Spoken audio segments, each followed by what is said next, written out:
यह दुनिया में, यह मानव जाति में, हर जाति में कि सब कर खुनवा ये कहीं के हो में कि धर्म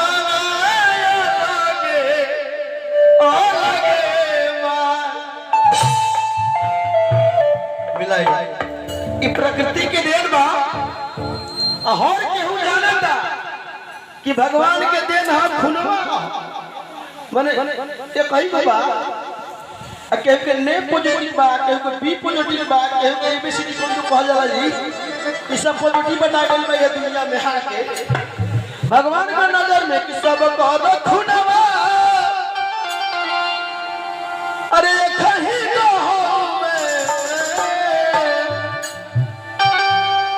धर्म अलग है अलग है बा हर कोई के धर्म अलग है बा भगवान प्रकृति देले बारे ई दर्शावल गइल बा ई गावल गइल बा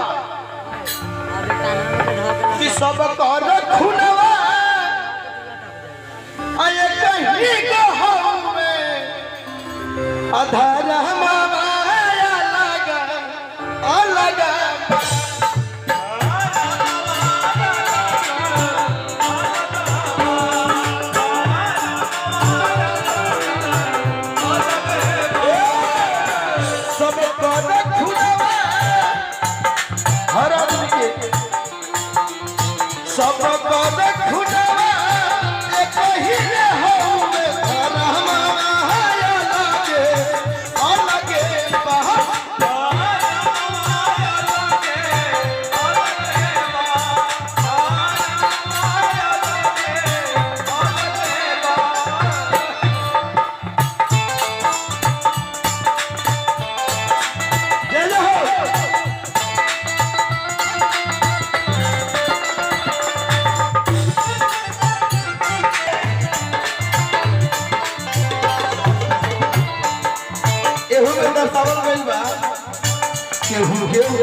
हमनी मानव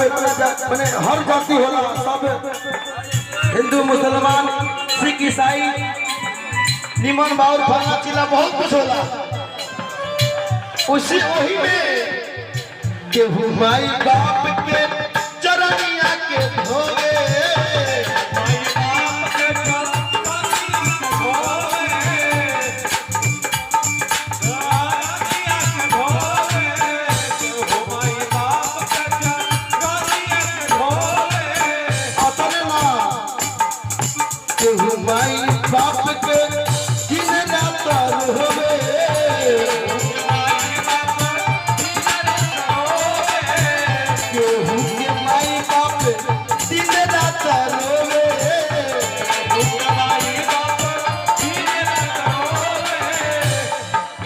यह धरती पर केहू के माई बाप अपना चरणी के लोग धोता आ केहू के माई बाबू दिन रात रोवे सही बात होला कि देखे के मिलेला हर गांव में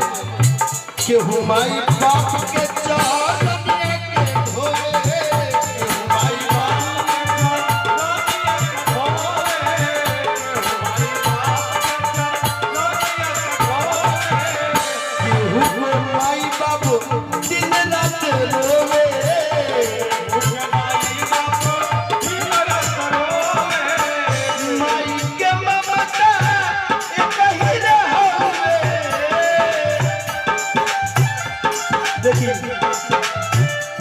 माई के ममता ये कहीं को होला भले खून कोनो हो ने व्यक्ति की जीवन में ए पॉजिटिव बी पॉजिटिव के भी हो माई के ममता ये कहीं को होला माई के ममता ये कहीं न हो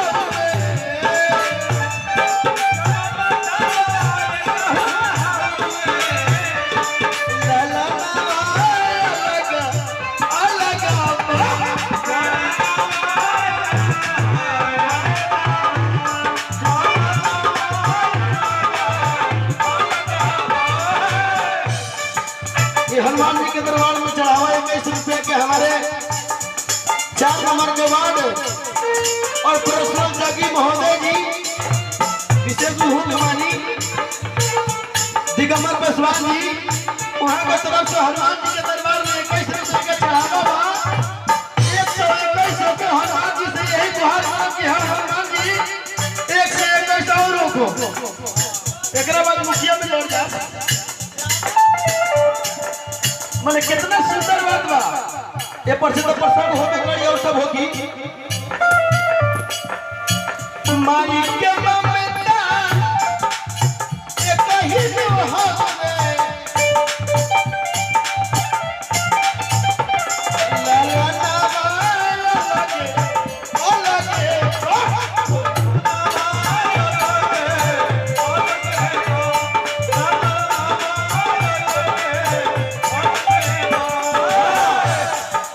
समय के भाव आए से ज्यादा पसंद के उन्होंने ना कही जाए बहुत अभी मान के चली कि ऊपर वाला महाराज तैयारी है कि कब शुभ कार्यक्रम कब हो जाओ बाटे जवानी तो करना गुमान हो सही बात बा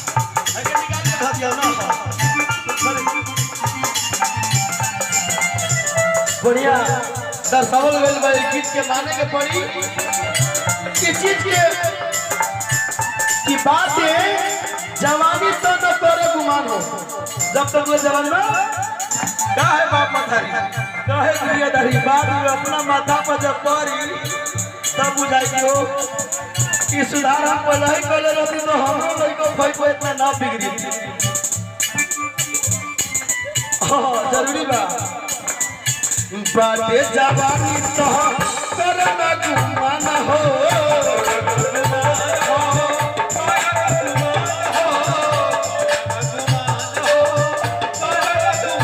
हर के सब करो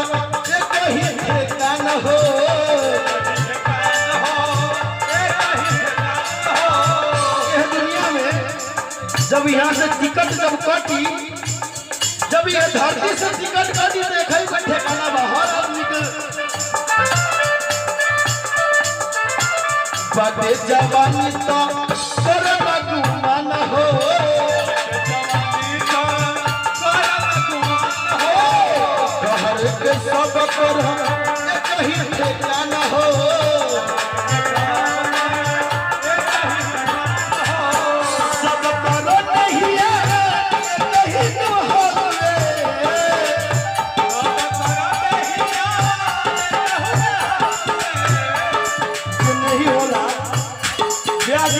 सब पर नहीं नहीं एगो होला नहीं से सब कुछ होला नहीं से संभव कराला नहीं से दोस्ती होला नहीं से सब कुछ होला सब करो नहीं सब करके नहीं एके बा बीच में तो डिस्टेंसर बा केहू को मोट दिमाग केहू को बात कर केहू को तरीके से झगड़ा तरीके से मारा मारी केहू को बढ़िया एके जगह पंचायत सब करो नहीं एक गुरु होवे सब करो नहीं एक होवे सजनी बिचारा अलग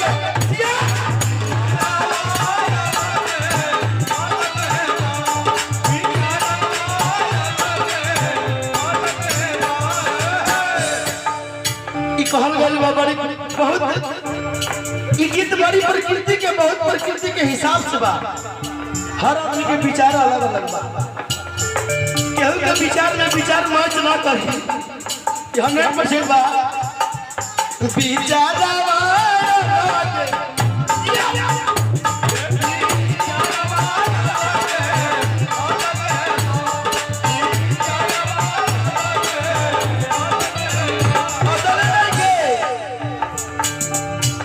हीरा जन्म पवलो सुंदर तन हो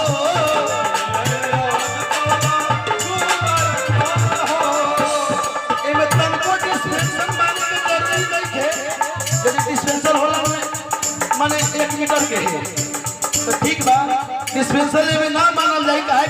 वहां के लिखे दिया कहे कि मौका दिया ही आधा घंटा से 1 घंटा एगो गाना हो जाए परसों बाकी है बा अभी वहां के बढ़ले बनी तो मैंने हमारे देख के हीरा जन्म महापौला सुंदर बदन हो